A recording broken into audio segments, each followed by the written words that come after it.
નમસ્કાર દર્શક મિત્રો, રેમી ન્યૂઝના ડિજિટલ પ્લેટફોર્મમાં આપનું સ્વાગત છે. જોઈએ આજના મુખ્ય સમાચાર.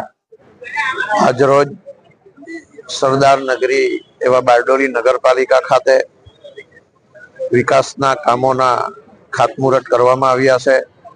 સાથે સાથે વિકાસ કામો જે પૂર્ણ થયા હતા એનું લોકાર્પણ કરવામાં આવ્યું છે.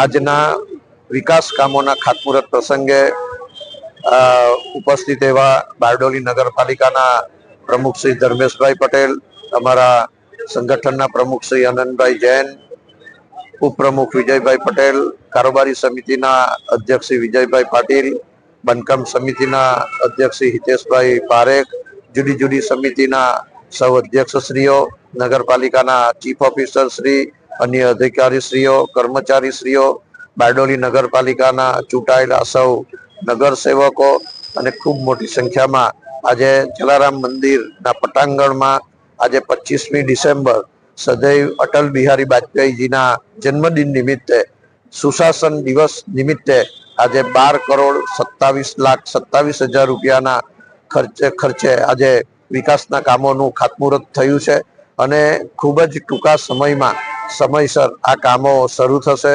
પૂર્ણ થશે અને નગરની સુવિધામાં આ વિકાસના કામોનો ઉમેરો થશે. આજના પ્રસંગે આ જલારામ મંદિર ખાતે, જે જલારામ મંદિરના બાજુમાં આવેલ સ્લેબ ડ્રેન, જે એનું પણ એ તોડીને નવું બનાવવાનું છે અને લગભગ 4 થી 5 મીટર જેટલું એ પહોળું થશે અને ખૂબ ટૂંકા સમયમાં એને ફરીથી નગરજનોની સેવામાં એને ઉપલબ્ધ કરવામાં આવશે. આજે જે ખાતમુહૂર્તના કામો થયા છે એ ખાતમુહૂર્તના કામો ઝડપથી શરૂ થશે અને ઝડપથી એ કામો પૂર્ણ થવાના છે.